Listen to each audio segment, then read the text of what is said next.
Alright class, we're continuing on with the Discovery Mindblown model engine kit. It looks like we're doing the last two steps today, steps 20 and steps 21. So we're ready to get this thing going. I'm kind of excited. Alright, so for step 20, finally we're going to be installing some of these big pieces of plastic that have gotten in our way. And that is the exhaust manifold and the intake manifold cover. That's kind of cool that they actually have these things here. So put this bag out of the way. This looks like the exhaust manifold here. This looks like a cover, and then maybe these two pieces. So I'm going to put this off to the side. It says attach the exhaust manifold to the side where the light bulbs are connected to. So if you look at my motor here, the light bulbs are connected here. And I know the wires look a little straggly, but I have a feeling once this goes over it, you don't see them as much. I don't know. There's got to be a way to clean that up. I don't love the way that looks. I might try to do it after. I don't love how those wires are all straggly looking. I really don't. But what I'm going to do for now is just go with it. Oops, go with it the way it is, because I want to see what this next step entails. Come on now. All right, so it looks like this just snaps in place. So this is going to be pretty easy, actually. I didn't realize it. That snaps in place. It doesn't even screw, huh? Wow. Okay, so that's with the engine facing that way. Now it says prepare to attach the intake manifold cover, intake manifold, and carburetor to the opposite side. So we're going to spin this engine around,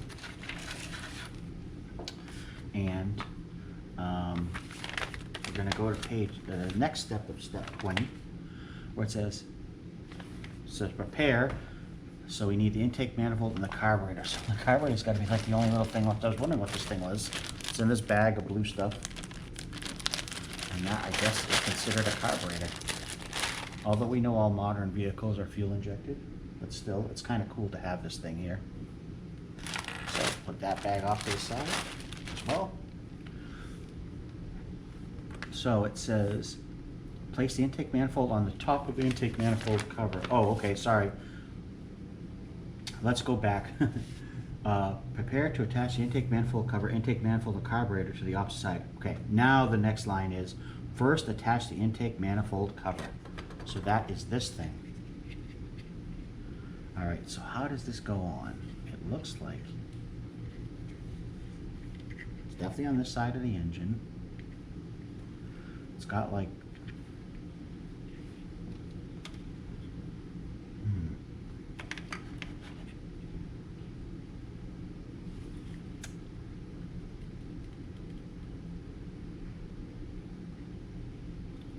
missing something here? Is that all they wanted to do? Just to stick it on like that? Oh, I see. Yep, there's two little holes in the plastic right here. And so that's just going to snap in. Try to put it evenly, I guess.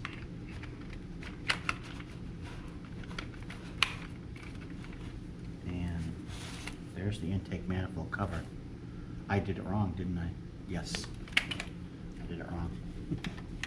Sorry, class. Even I make mistakes. Just kidding, I make mistakes all the time. All right. That looks better. That looks better. So there's the intake manifold cover. Snaps into place. Oh, we're moving right along. Now we're going to attach the intake manifold. This is probably going to snap into place too. Oh, I see. It just looks like it attaches here. Okay. Okay. So this goes in these little slots up here. Kind of a tight squeeze, isn't it? So that's kind of cool. There's your intake manifold. Now the carb, I guess, is going to sit right on this little, on the intake manifold, which in real life a carb would do such a thing like that. Okay, great. Now it says insert 2 AA batteries into the battery box. Okay, so let's find that battery box. So here's the battery box. It's empty. And it does not come with AA batteries, so I need to get some. All right.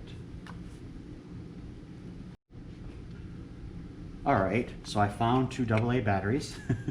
So you're gonna need to get your AA batteries. So insert the AA batteries like so. The spring always faces the flat end, which is the negative end. The positive end has the little tip on it. I'm gonna close that up. And now it's saying attach the wires. So I'm gonna have to dismantle this a little bit. So you know I'm doing it for the first time with you because I could have done all this ahead of time and made it look smooth, but I'm not. I'm doing it right now. Very realistic. The struggle is real. Okay. So I'm gonna put one here. Oh. Hold on. I did not know it's just gonna automatically turn on.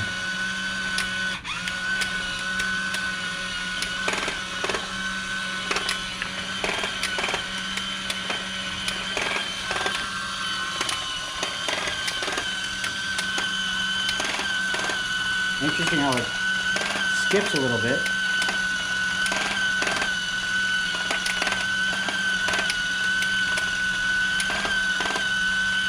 Wonder why.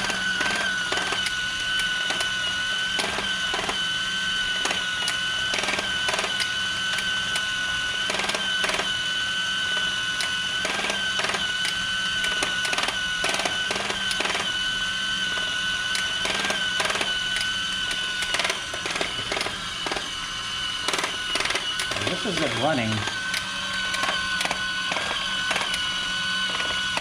My gear is skipping a little. I'm going to see if I can fix it. If there's a piston moving up and down and it's running, might be something very simple. On mine, I don't know. Find out. Crankshaft is moving. I don't like the sound it's making, but it's working. Timing belt in the front is on. There's just something with the gear in the back. I'm going to stop and try to fix it.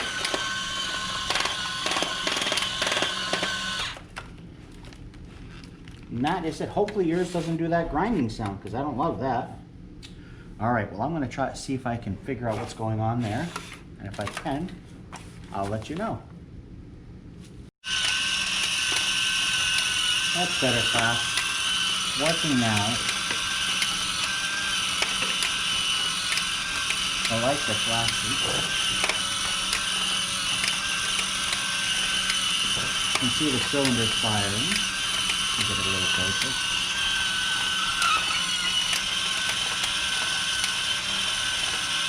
Now you might be saying, Mr. A, what was that noise? Why was it grinding? I'll tell you why. What you're going to need to do, so let me stop this motor.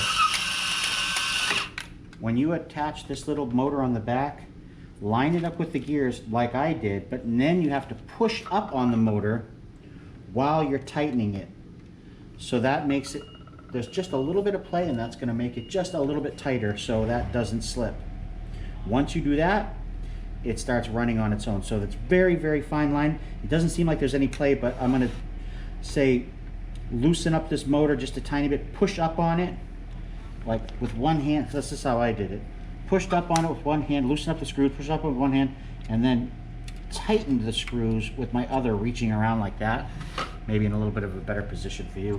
Or you can kind of hold it like this and try to tighten it. But you need to be pushing up on that motor. If you don't, when you attach it, it's going to just do that grinding like it just did for me. So I'm going to put this back cover back on, and this engine is essentially done. It's cool when it's running. It's very cool to look at when it's not, because you can see all the internal parts.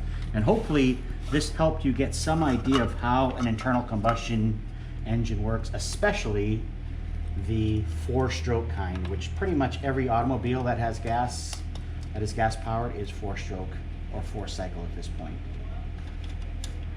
So that really concludes it. I'm going to put these screws on, and then we are done. I hope you enjoy your model. Hope you learn from it. That's important too. You learn from my mistakes. Maybe you can find a way to get these wires lined up. that's going to be good too. And other than that, hopefully you'll be done before the break here, and you can show it to your parents, to your friends. And it's yours to keep. So hopefully you enjoyed that. Anyways, I will sign off now, and everybody have a great day.